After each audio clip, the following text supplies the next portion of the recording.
There you go. I'm right here in my garage. I'm just checking out stuff that Uncle Ian, or my cousin, actually giving out for my kid. I showed out this hoodies right here. Look at this. Check them out. It's actually Champion. It's pretty good. Jordan. Nice. Especially this one right here. Sweater. Jordan. Actually, they're like sued, you know. They're not one of those where you stamped on and all that. No. This one right here, color red. They're actually another hoodie. Another Jordan.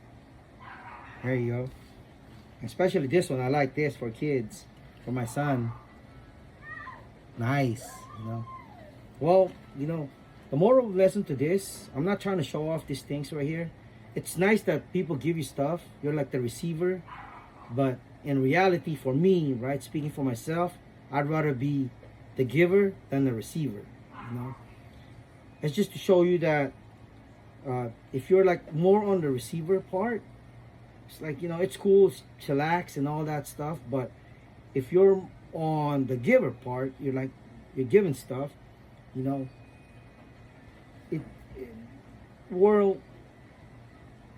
You guys should show that you work hard and all that. I'm not saying that the receiver's not working hard. Don't get me wrong, you know. But I'm just saying, if you don't want to be in the position where you're gonna be most of the time like me, a receiver, then my advice is go in and do your thing. Start working hard. You know, it feels good to give out stuff to other people, like helping people out. Though it also feels good to receive something in return.